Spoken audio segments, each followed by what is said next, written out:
గురూజీ తీసుకోండి.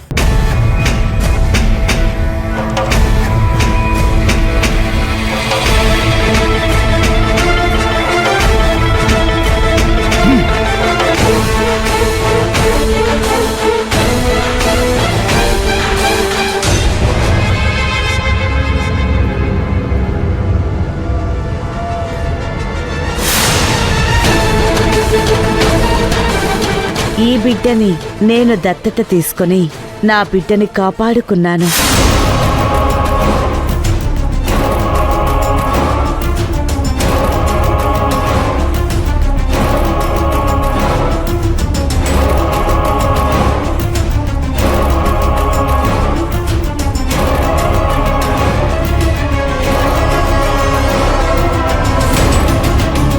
డాక్టర్లా వచ్చి మాయ చేసింది ఎవరో కాదు రావణ్, సాక్షాత్తు ఆ భైరవీదేవియే.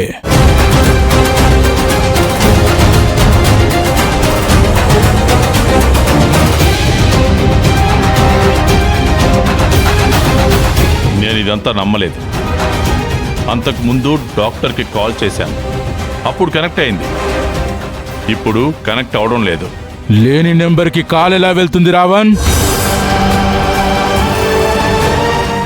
అది ప్రపంచంలో ఎవరికీ లేని నెంబర్. ఆ కాల్ కనెక్ట్ అవ్వదు. అది ఒక మాయా నెంబర్. ఆ దేవికి ఎలా కావాలో అలా మార్చుకుంటుంది. ఎవరిలా మాట్లాడాలో వాళ్ళలా మాట్లాడుతుంది. కెనడా నుంచి వచ్చానని చెప్పేసరికి ఎవ్వరికీ అనుమానం రాలేదు. దేవికి సాధ్యం కానిది ఏదీ లేదు.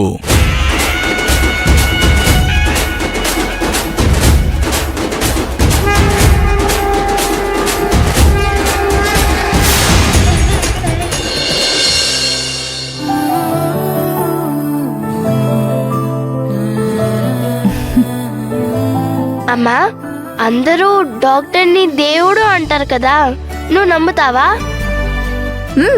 నమ్ముతాను. అందుకే నేను డాక్టర్ మేడంతో ఉన్నప్పుడు నాకు భయం వేయలేదు. నీతో ఎలా ఉన్నాను తనతోనూ అలాగే అనిపించింది. ఆ దేవి ప్రేమ దయ కలిగిన అమ్మల్ని కన్నా అమ్మ. అందరూ ఆ దేవి బిడ్డలే. నువ్వు ఎన్ని జన్మల పుణ్యం చేసుకున్నావో ఆ దేవితో కలిసి గడిపావు. ఆమెతో మాట్లాడావు. ఆ జగన్మాతతో ఉన్నావు.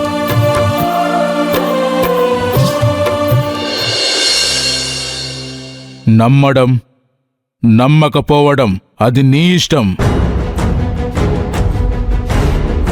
నాకు తెలిసింది, నేను నమ్మింది చెప్పాను.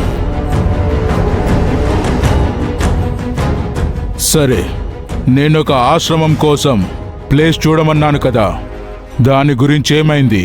రేపు వెళ్దాం గురూజీ. నేను వస్తాను మీతోటి. సరే.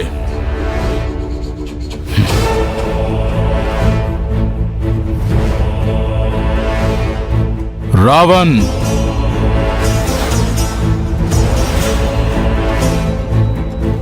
ఆ డాక్టర్ విషయంలో జాగ్రత్తగా ఉండు. ఏ మాత్రం పొరపాటు జరిగినా చాలా ప్రమాదం.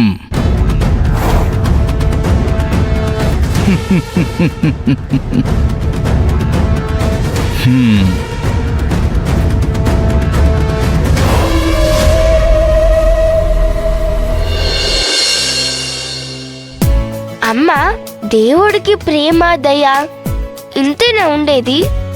కోపం రాదా? ఆ దేవతలకి దుష్టుల్ని రాక్షసుల్ని చూస్తే కోపం వచ్చి తీరుతుంది. ఆ దేవతలు రాక్షసుల్ని సంహరిస్తారు. మహిషాసురమర్దిని అంటారు కదా, ఆ మహిషాసురుణ్ణి సంహరించింది ఆ దేవినే. కాళికాదేవి రక్తబీజుణ్ణి సంహరించింది. సత్యభామ నరకాసురుణ్ణి వధించింది. ఇలా దేవికి కోపం వస్తే ఆ శక్తి స్వరూపాన్ని తట్టుకోవడం ఎవ్వరి వల్ల కాదు. మరిప్పుడు రాక్షసులు లేరు కదా? రాక్షసులు లేకపోవచ్చు, దుష్టులున్నారు, దుర్మార్గులున్నారు, రాక్షస లక్షణాల్ని దాచుకున్న మనుషులున్నారు. రాక్షసుడనేది వ్యక్తి పేరు కాదు, ఒక గుణం. ప్రజల్ని హింసించే వాళ్ళందరూ రాక్షసులే. ప్రజల సొమ్ము లాక్కునే రౌడీలు రాక్షసులే. పేదవాళ్ల కష్టం దోచుకునే డబ్బున్న వాళ్ళు రాక్షసులే. తమ స్వార్థం కోసం వేరే వాళ్ల ప్రాణాలు తీస్తారు చూడు, వాళ్ళు రాక్షసులే. అంటే మన బాలరాజ్ తాతయ్య, రుద్రాణి అవ్వ, రావణ్, ఆది బాబాయ్ వీళ్ళందరూ రాక్షసులేనా? అవును, కరెక్టే. వీళ్ళు కూడా అదే కోవకి చెందుతారు. ఆ భైరవీదేవి వీళ్ళని కూడా ఏదో ఒక రోజు బలి తీసుకొని తీరుతుంది.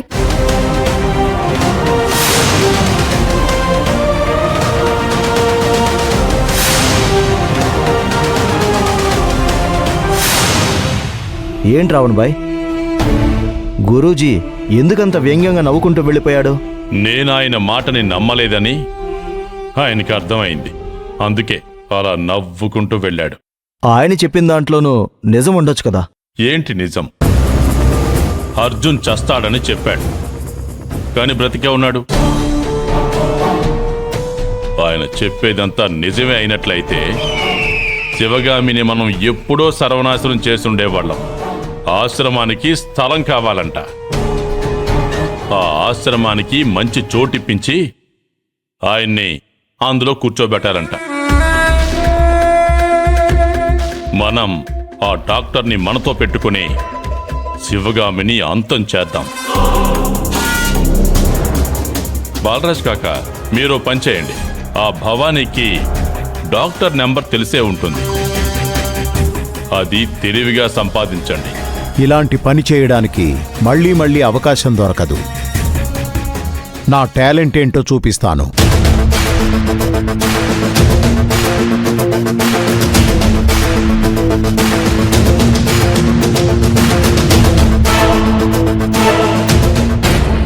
రావణ్ బాయ్ అంత టాలెంటెడ్ అంటావా? టాలెంట్ చూపిస్తే మన పని అవుతుంది. సాయంత్రం అతనికి కావాల్సిన మందు పని అవుతుంది.